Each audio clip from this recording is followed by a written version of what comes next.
Técnica y práctica del psicoanálisis por Ralph Grinson. Capítulo 2.64. La aclaración y la resistencia.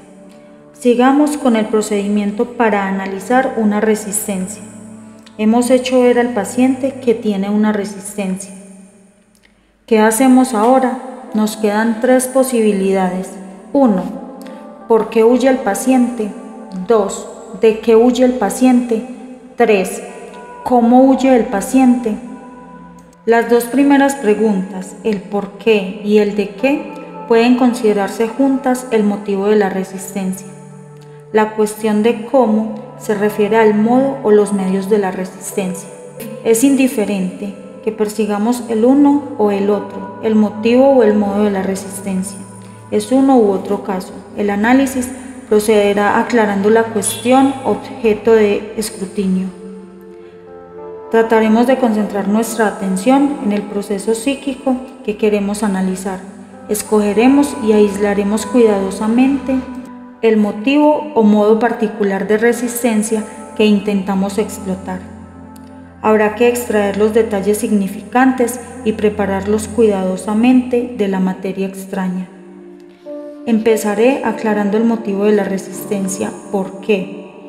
En igualdad de condiciones, procede al modo de resistencia, ya que es más productivo. Solo cuando notamos que el medio de resistencia es notable o insólito, empezaremos con esa cuestión. O si ya hemos deducido el material, por qué y de qué huye el paciente, exploraremos el motivo que está empleando. La cuestión de por qué resiste el paciente puede reducirse a la de qué afecto doloroso está tratando de evitar. La respuesta a esta cuestión suele estar más cerca de la conciencia que la respuesta a la cuestión de qué impulsos instintuales o qué recuerdos traumáticos contribuyen al afecto doloroso. Como ya dijimos, el motivo inmediato de la defensa y la resistencia es evitar el dolor, o sea, los afectos dolorosos. El paciente resiste, trata de soslayar alguna emoción dolorosa, como angustia, sentimiento de culpabilidad, vergüenza o depresión, o alguna combinación de ellas.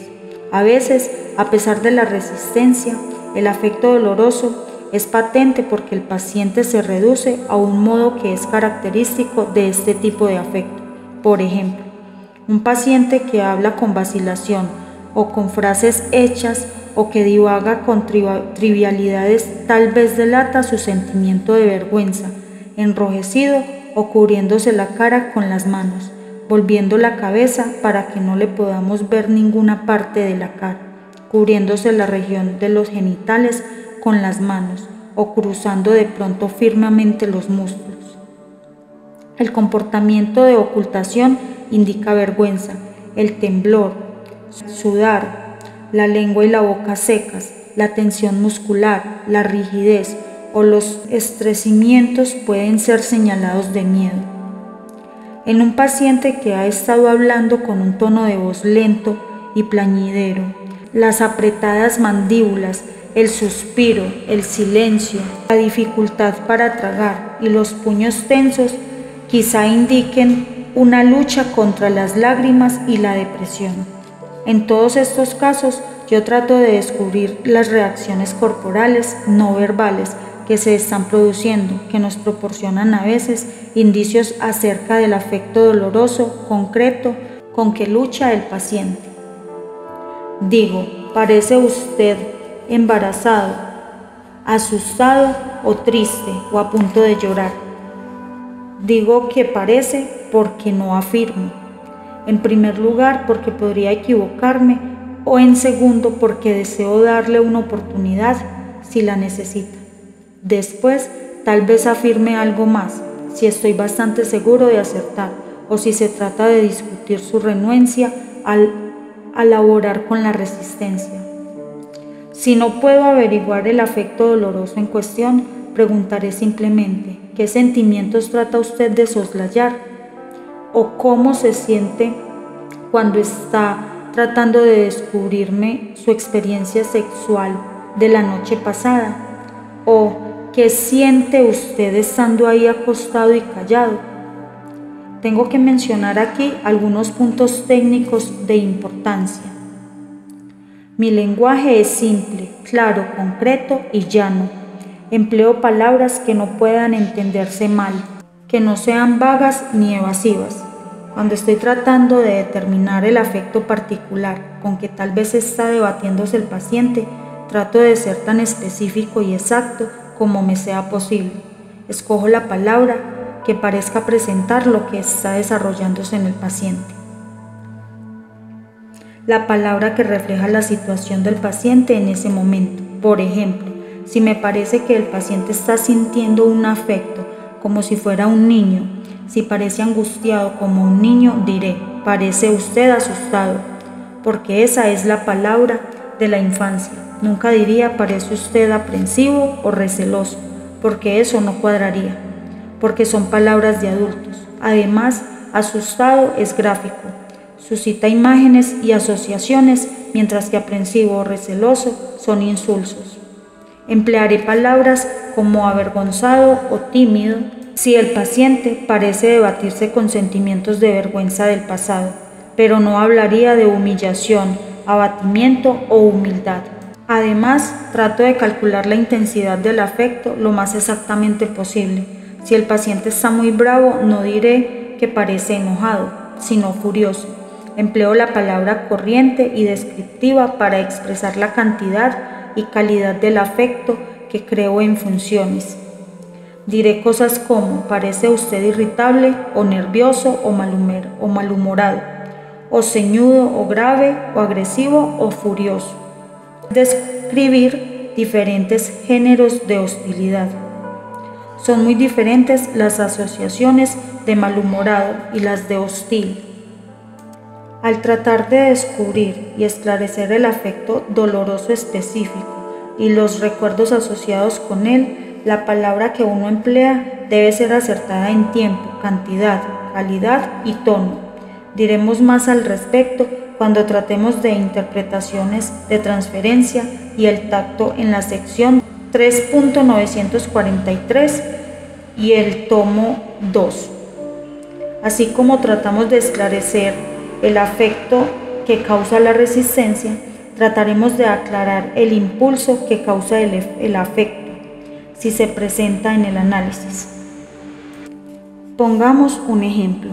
Un paciente que lleva más de 3 años en análisis y que suele tener poca dificultad en hablar de cosas sexuales, súbitamente parece evasivo cuando describe el coito ocurrido aquella mañana temprano con su esposa. Está claro que algo de lo sucedido lo turba. Decido darle una oportunidad de aclarárselo a sí mismo. Finalmente declara, me resulta difícil decirle que tuvimos un jugueteo anal esta mañana. Pausa y silencio. Como en general yo tenía una buena alianza de trabajo con él, voy directamente al grano y repito interrogante. ¿Jugueteo anal? El paciente traga saliva y suspira y replica, sí, me dieron ganas de meterle el dedo en el ano, en el ojete quiero decir, y maldito si lo entiendo, porque a ella no parecía gustarle, pero yo persistí. Quería meterle algo por la fuerza y contra su voluntad. Quería meterme en ella rompiéndole algo, desgarrarla de alguna manera. Quizá estuviera enojado con ella, sin saberlo, o tal vez ni fuera con mi esposa, pero quería hacerle daño allí dentro. Es este un ejemplo de aclaración parcial de un impulso instintual, en particular el esclarecimiento del objetivo instintual. En este caso, el objetivo era infligir daño de metimiento, desgarramiento a una mujer allí dentro.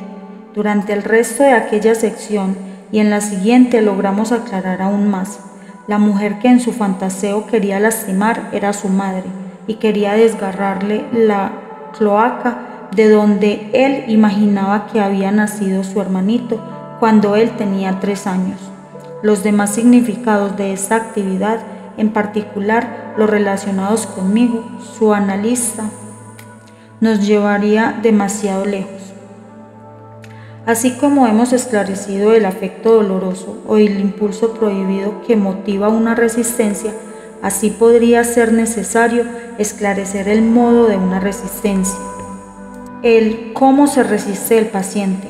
Antes de que podamos explorar la historia inconsciente de los medios que el paciente emplea para resistir, tenemos que estar seguros de que el objeto de la discusión está perfectamente definido para el paciente y el material extraño y ambiguo se ha separado analizando.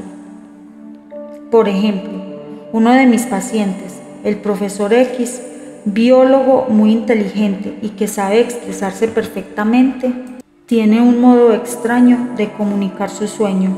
Empieza la sesión declarando que tuvo un sueño interesante la noche pasada y usted estaba allí y estaba ocurriendo algo sexual. Después reflexiona un momento en silencio y dice: no estoy seguro de que fuera anoche, tal vez fuera esta mañana. Fui a una gran aula y no había lugar para mí. Me sentí turbado por llegar tarde, como me suele suceder ahora cuando llego con retraso a una reunión. La última vez que sucedió esto tenía que ir a una pequeña oficina cercana y me acerqué una sillita y me sentí hecho un tonto. Así solía sentirme cuando tenía que ir a una de las clases de mi padre, cuando enseñaba en la escuela de verano. Sus clases eran grandes y los alumnos mucho mayores en edad que yo. Era un maestro excelente, pero creo que él también le imponía a los estudiantes, o quizá fuera proyección mía. Ahora pienso que tal vez tenía también tendencias homosexuales que le hacían sentirse incómodo, o quizá sea esto también proyección mía. Sea como quiera, yo estaba en aquella gran aula, que se transformó en una sala de cine. Algo no funcionaba en la película y yo estaba furioso con el cácaro. Cuando fui a regañarlo, vi que estaba llorando. Tenía ojos grandes y amables como de griego, y aquí en donde entra usted. Al menos eso es lo que se me ocurrió cuando me desperté esta mañana. Aquellos grandes párpados caídos, rebosantes de lágrimas, me recordaron a usted, y si pienso en un hombre que llora, me hace sentir suave y amable, y supongo que eso tiene una relación con la homosexualidad y con mi padre, aunque no puedo recordar que mi padre llorara.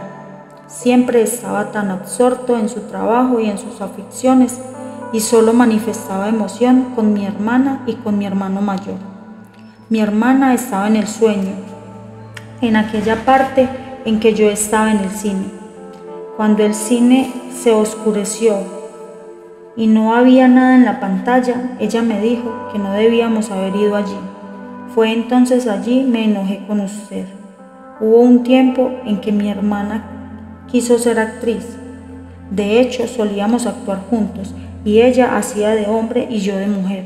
Ahora que lo recuerdo, en el aula casi todos eran muchachos y en el cine casi solo habían muchachas, etc. Es esta una muestra de un modo particular de resistencia que el paciente dejó ver al comunicar sueños o contar un incidente de su vida actual o pasada. Nunca contó el incidente exactamente como había ocurrido, sino que solía empezar por el medio. De ahí pasaba al principio, luego al fin, entreverado, todo con asociaciones y algunas interpretaciones, y a continuación introducía detalles del principio, del medio o del fin que había omitido. No me gustaba interrumpirlo porque no quería turbar la corriente de sus asociaciones, pero yo nunca estaba seguro del gran contentamiento que me comunicaba, ni de cuáles eran sus asociaciones. Nunca estuve seguro de haber oído entero el sueño o el incidente que me narraba, y si le preguntaba, en sus respuestas había mezcla de hechos, fantasía y asociaciones. Finalmente le pregunté si se daba cuenta del hecho de que no podía contar sencillamente un sueño o un incidente de su vida desde el principio hasta el fin, sino que empezaba por el medio y descubrí en detalle del modo que tenía de comunicarse. Al principio protestó débilmente que él creía que lo que debía hacer era decir las cosas según se le iban ocurriendo, pero sonrió y suspiró al cabo de un rato y dijo que ya sabía esa tendencia suya de revolver los cometidos o las tareas. Después, espontáneamente dijo que nunca leía un libro desde el comienzo, sino que solía empezar por el medio. Iba leyendo a trozos hasta el final y después hacia el principio. En la facultad, y tenía muchos años de excelentes estudios de posgraduado, nunca empezó las tareas que le daban para casa desde el principio, sino por el medio o el final. En otras esferas de actividad hacía lo mismo. Estando en la primaria, se puso a escribir un libro sobre matemáticas superiores y siendo principiante en su profesión, empezó a enseñar a hombres de mucha más edad que él. Describiré algunos de los determinantes inconscientes y significados de este modo de resistencia en la sección 2.652, pero permítaseme decir aquí que el meollo de la cuestión tenía relación con el hecho de que su padre era un profesor y académico muy conocido, y toda la familia era famosa por su aplicación al estudio. Por el momento, lo que quiero subrayar es cómo el esclarecimiento del modo de resistencia fue el punto de partida para muchos importantes insights de los factores inconscientes. Capítulo 2.65 La interpretación de la resistencia. 2.651 Interpretación del motivo de la resistencia. Debo interpolar aquí que a veces no le es necesario al analista señalar y esclarecer la resistencia, porque el paciente se encarga de ello espontáneamente. Estos pasos no van necesariamente en el orden descrito, puesto que los dos sucesos pueden darse más o menos simultáneamente. Cuando la resistencia es ya demostrable y clara, estamos listos para interpretar los determinantes inconscientes. Significa esto que tratamos de descubrir los impulsos instintuales ocultos, las fantasías o los recuerdos culpables de la resistencia. En cuestiones de psicoanálisis es costumbre designar con el nombre del contenido los impulsos inconscientes reprimidos o fantaseos o recuerdos arrumbados que determinan un hecho psíquico dado. Al finalizar el motivo de una resistencia, intentaremos explorar el contenido causante del afecto doloroso que ocasionó la resistencia. Volvamos al paciente S de la sección 2.63, que se puso vergonzoso cuando quiso hablar de su experiencia conyugal. A fin de entender su embarazoso, trataremos ahora de descubrir qué impulsos, fantaseos o sucedidos históricos estaban relacionados con lo que manifestaba de cuestiones sexuales. La exploración del contenido podría llevarnos a sentimientos, impulsos y fantaseos que se presentaron mientras hablaba en la sección, a reacciones de transferencia o a su historia pasada, o bien de uno u otro. Por lo general, dejamos al paciente decir qué camino tomará y le hacemos una pregunta que deja bastante margen como ¿qué se le ocurre cuando piensa en hablar del sexo? El tímido señor S de la experiencia conyugal respondió a mi pregunta y empezó a relatar que lo sexual se consideraba tema sucio y prohibido en su casa, que lo regañaban si preguntaba cómo nacían los niños y le contestaban que eso no era un asunto propio para un chico decente, etc. Posteriormente, superó su timidez con los compañeros de estudio, pero todavía reacciona tímidamente cuando surgen las cuestiones sexuales con un extraño o una persona de autoridad. Esto hizo entonces que él me sintiera como extraño y autoridad, aunque intelectualmente él sabía que yo debía estar familiarizado con todo tipo de experiencias sexuales, reaccionaba como si yo fuera muy gazmoño y lo fuera a regañar. Interpreté para él que en el momento en que mencioné lo sexual me había convertido en figura paterna y él en niñito. Si el paciente no hubiera dejado de derivar espontáneamente sus pensamientos hacia mí y hubiera hablado solo de su turbación en el hogar, yo le hubiera dicho antes de terminar la sección, y ahora usted reacciona como si yo fuera su padre y se turba. El análisis de la resistencia siempre debe comprender el análisis de la resistencia de transferencia, tema que será elucidado en el capítulo 3. El análisis ulterior de la turbación del señor S. al hablar de sexo ocupó un periodo de varios años. En el proceso de traslaboración descubrimos que sentía como que debía ocultar su interés sexual porque temía ser considerado hipersexuado. Esto tenía conexión con los recuerdos infantiles de jugueteos sexuales con sus hermanas y fantaseos sexuales en relación con su madre. Sus fantaseos masturbatorios estaban relacionados con la contemplación de gente mayor en el coito y después la contemplación de cómo los flagelaban. Tenía también deseos masoquistas, hondamente reprimidos, de ser flagelado, así como una tendencia a identificarse con el papel de la mujer. El señor S. sentía gran angustia en su relación con los hombres, ya que estaba pleno de impulsos instintuales, tanto hostiles como sexuales. Además, no estaba seguro de su identidad genérica, de su esencia masculina.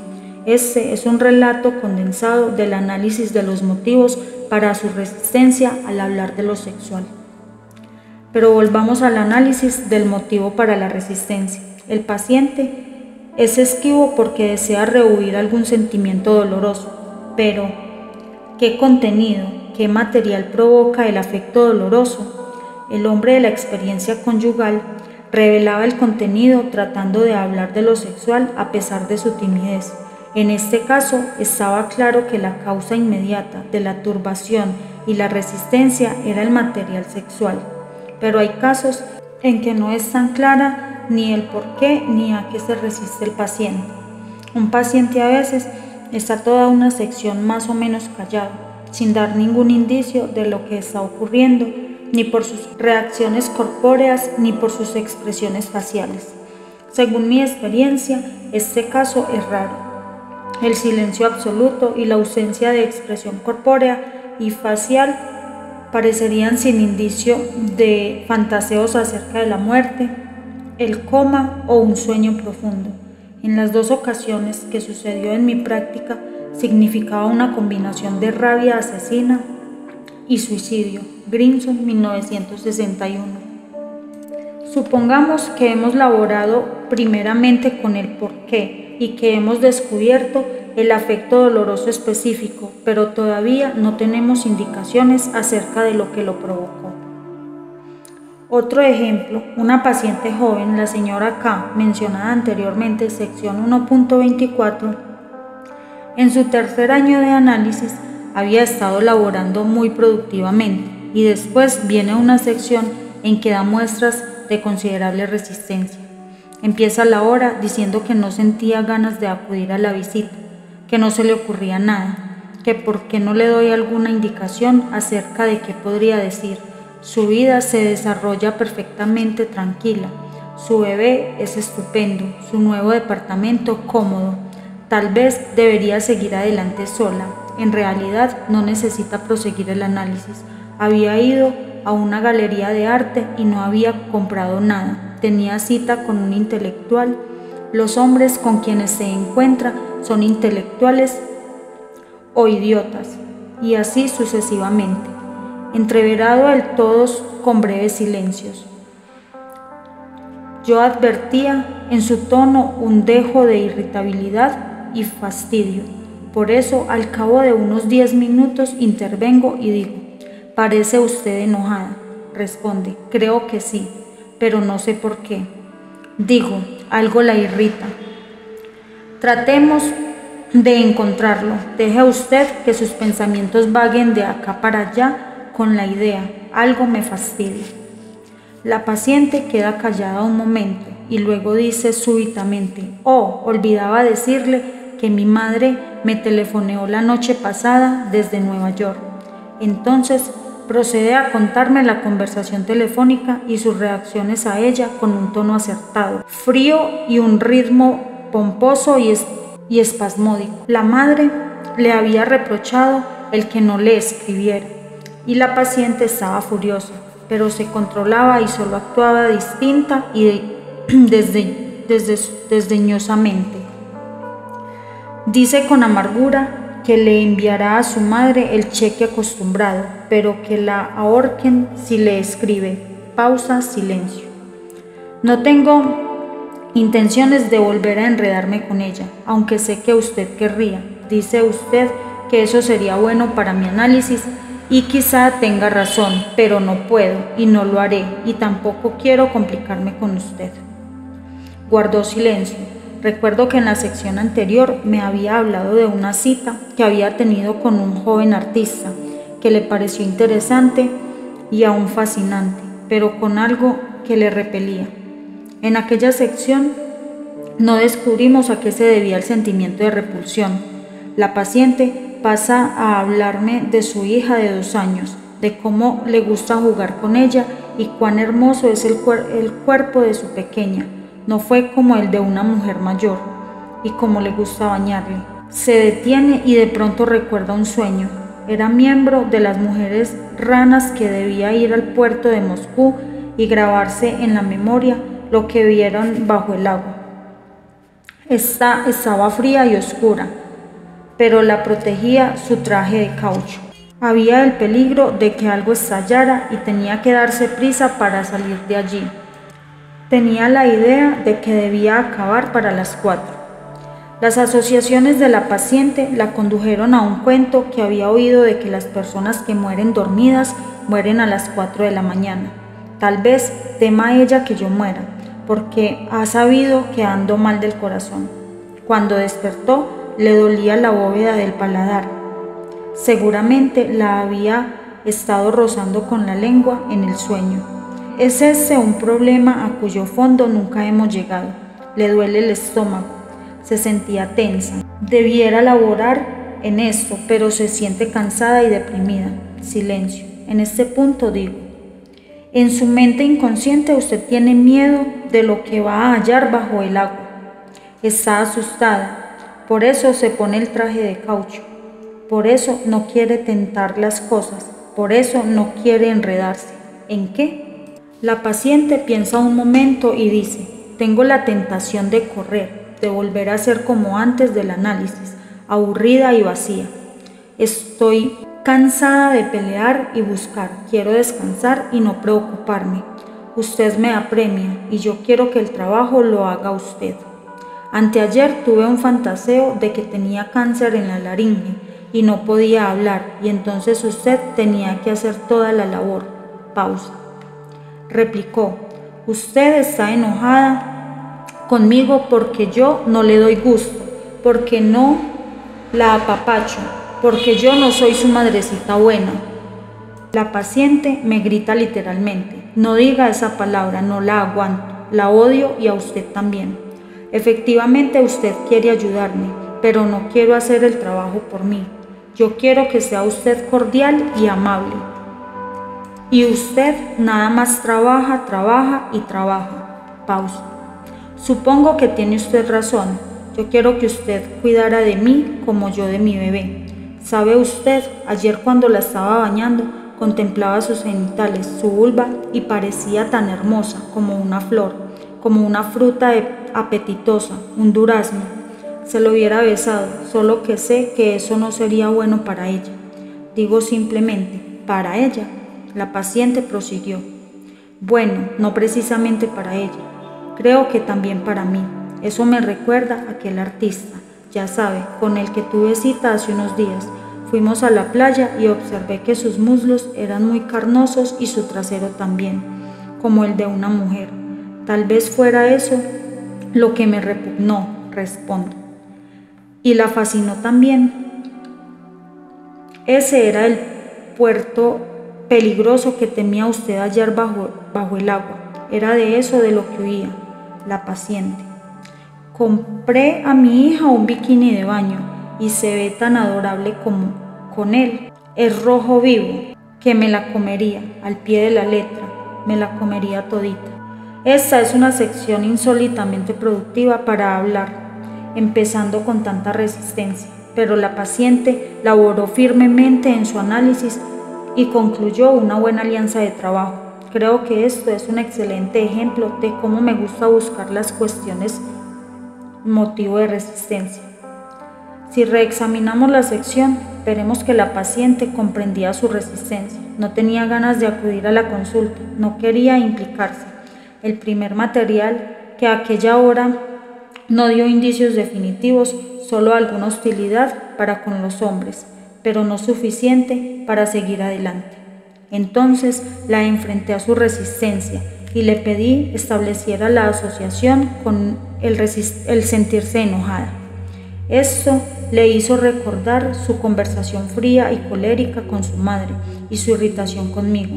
Después recordó su sueño, señal de que la interpretación de la resistencia iba por buen camino. El contenido manifestó de los sueños de angustia muestra limpiamente su temor de descubrir algunos impulsos inconscientes. El aura simboliza, igual que el agua, la madre. La idea de las mujeres ranas apunta a algo hacia la homosexualidad. Después recordó también el sueño mientras hablaba de bañar a su hija. Sus primeras asociaciones la condujeron a su miedo y a su deseo de que yo muriera. Me necesita y me teme. Se frotaba el velo del paladar, repetición de impulsos infantiles de mamar. Después más resistencia y no quiere elaborar. Y su furia ante mi interpretación de que quisiera que yo fuera su mamita. De este modo, en la resistencia, vemos volver los impulsos reprimidos, el temor de sus infancias, de sus infantiles deseos de su madre. Después de sus asociaciones con su hijita y los francos deseos orales incorporativos y sexuales respecto de la vulva de ella, nuevamente un intento de desplazar su angustia hacia su bebé y vuelta a hacerla ver que huye de sus propios temores. Después la confirmación por su asociación con los muslos y el trasero del artista, su amigo. Y la confirmación final de vuelta al rojo de su niña, rojo Moscú, el traje de baño y el ansia de devorarla. La respuesta a la cuestión de qué es lo que está evitando la paciente, que ocasionó el afecto doloroso que la enojó conmigo y con el análisis trataba de evitar sus anhelos sádicos, homosexuales, orales, activos y pasivos respecto de su madre, su hija y mí mismo. Tales eran los motivos de su resistencia. Dije anteriormente que al tratar de analizar el motivo de la resistencia, uno suele empezar por el intento de descubrir el afecto doloroso, porque este suele ser más accesible al yo consciente que el contenido que provoca el afecto doloroso. Esto no siempre es así y a veces el contenido puede revelarse en la hora analítica antes de que estemos al tanto del afecto. Nuestra tarea entonces consiste en perseguir el contenido de la resistencia que, si tenemos éxito, iluminará el efecto. Empezamos con el material que tenemos a mano y de ahí pasamos a buscar lo que falta. Procedemos de lo conocido a lo desconocido. El siguiente ejemplo ilustra cómo fue conocido el contenido de una resistencia antes que el afecto. Un paciente llega a una sección después de haber estado yo fuera una semana. Informa que tuvo unas vacaciones maravillosas mientras yo estuve fuera. Habla con vehemencia de cómo hizo una breve gira por el campo, de cuán descansado se sintió, qué bien estuvo con su mujer y sus hijos, cómo pudo hacer mucho ejercicio físico y leer mucho. Y después, tras de haberme descrito durante 5 minutos lo bien que la pasó en sus vacaciones, se queda sin tener que decir y súbitamente calla. Yo guardo silencio. Se pregunta de qué habíamos hablado antes de las vacaciones. Pausa. Se pregunta si yo lo recuerdo. ¿Recuerdan los analistas lo que sus pacientes les dicen? Otra pausa. Se pregunta dónde iría yo y qué haría en esos días. Se pregunta si fui solo o con mi esposa. Creo que yo parecía algo demacrado y pálido en la última sección antes de mi ausencia. Recuerda ahora haberse preocupado algo por mi salud. Recuerda incluso haber pensado que tal vez yo muriera.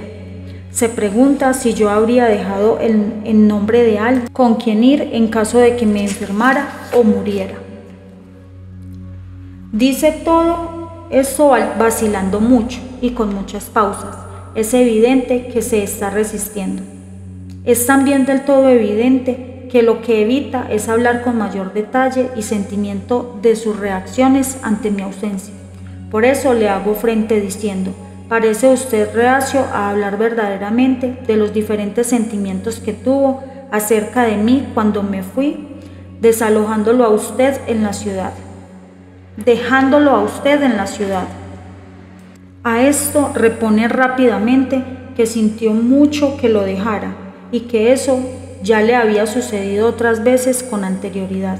Su padre solía salir de vacaciones dejando solos en el hogar a él y a su madre. Después pasa a otros recuerdos, cuando él y su madre se fueron solos y dejaron al padre, cosa que entonces condujo a desear todo género de muertes a su padre. Al final de la hora está claro que los sentimientos dolorosos que trataba de evitar eran sus airados deseos de muerte y su decepción contra mí por haberlo dejado solo. Propongo esta ilustración a manera de ejemplo de cómo el hecho que motiva la resistencia queda en claro a pesar de la resistencia y se convierte así en el punto de arranque para el análisis de la resistencia. Esto conduce entonces a los afectos, impulsos, fantaseos y recuerdos. Nuevamente debe subrayarse que al descubrir el hecho o afecto específico de desencadeno la resistencia, en este caso el hecho, uno va de la resistencia a la historia de ese acontecimiento, afecto o fantaseo particulares en la vida del paciente. Ya empiece uno por el afecto o el acontecimiento o el fantaseo. Al final llega a la historia de los afectos o acontecimientos o al fantaseo. Si así se logra, el analista puede entonces volver a la resistencia actual del análisis y señalar al paciente: sí, y mi partida parece haber provocado en usted una reacción semejante que usted teme contarme.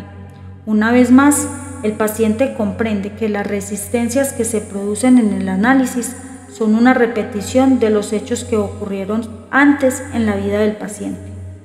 Repetimos, las resistencias no son un artificio del análisis, no son creaciones nuevas, sino repeticiones, reediciones de sucesos pasados. Una nota clínica de importancia que debe reiterarse en este punto es que la causa más frecuente de resistencia es la situación de transferencia. Todos los ejemplos clínicos que he citado lo corroboran, aunque no siempre lo haya yo puesto de relieve. En igualdad de condiciones o de oscuridad o ignorancia de todo lo demás, uno tiene que buscar el origen de la resistencia en las reacciones de transferencia. Veremos esto más cerca en el capítulo 3. Para un siguiente audio, veremos el capítulo 2.652, interpretación del modo de resistencia.